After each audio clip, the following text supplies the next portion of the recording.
God does not play dice. So said Albert Einstein. Neither, I would like to add, does he play poker. Many Christians seem to think of Christ's walk and eventual crucifixion, in fact his entire life, as one big bluff, as one big gotcha, one switcheroo. Oh, this man who you so mocked, who you so tortured, he was actually no man at all, but he was God. Gotcha, Romans. Pulled a fast one on you. No. That is not the nature of Christ.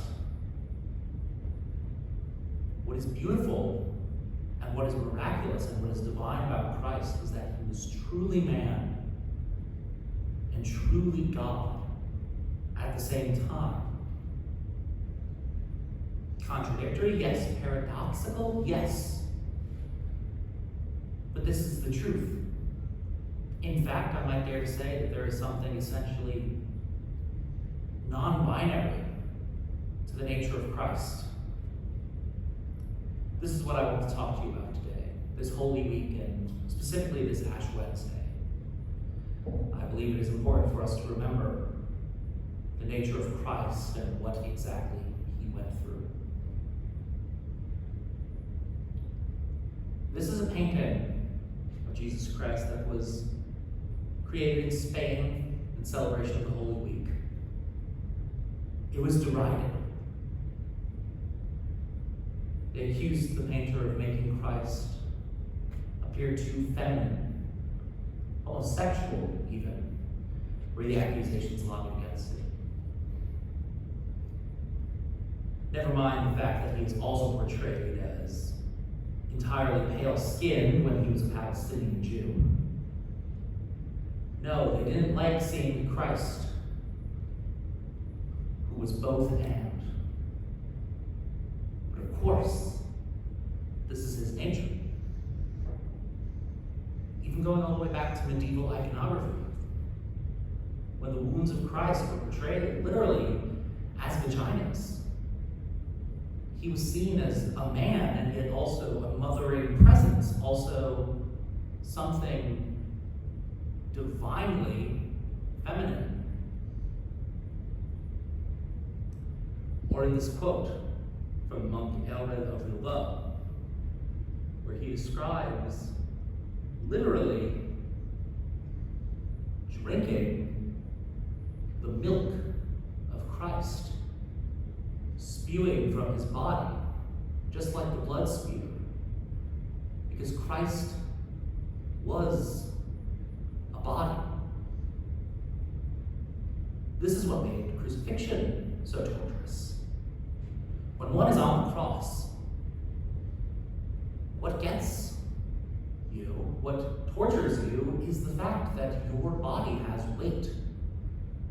The weight of your own body is pulling you down, but you are attached to this bar, to this post, to this cross. There's nowhere to put your center of gravity. That's why it was used as torture. That's why Christ was subjected to it. If it was a gotcha, a switcheroo, it wouldn't matter what Christ's body weighed. His body did have weight. And when Christ was on the cross, he felt that he was totally forsaken. This is what we must remember when we mark ourselves with the cross this Ash Wednesday. The cross as this instrument of torture, as this reminder of how uncomfortable it is to have a body. But even if we are to engage with the cross simply as an icon, a horizontal line and a vertical line, well, that's not safe either. As Adolf Loos puts it in his essay, Ornament and Crime, first ornament invented, the cross was of erotic origin. The first work of art, the first artistic act which the first artist scrawled on the wall to give his exuberance vent. A horizontal line, the woman, a vertical line, the man penetrating her. This is what we walk around with on our foreheads.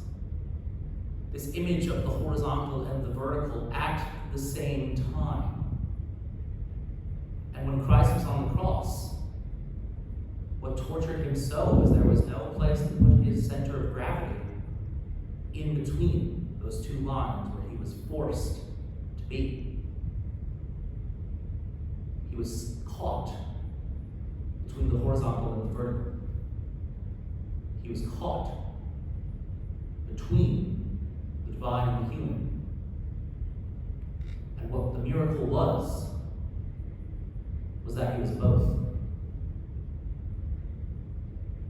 Even the simple act of marking our face like this, well, for Adolf Loos, the urge to decorate one's face with everything in reach is the origin of the graphic arts. It is the babbling of painting, all art being erotic. This is what we do.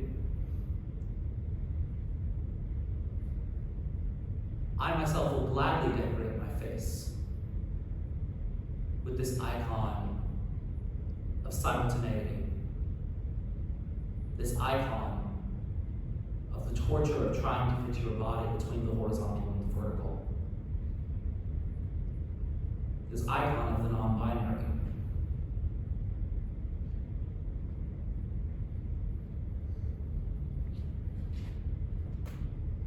The horizontal.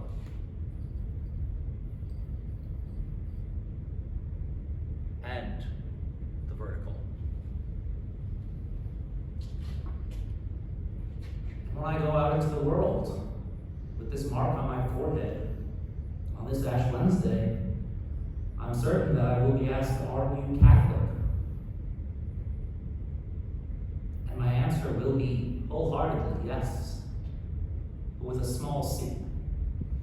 The dictionary definition of it being including a wide variety of all things, or all embracing. This is what I choose to identify with when I wear the horizontal and the vertical. Amen.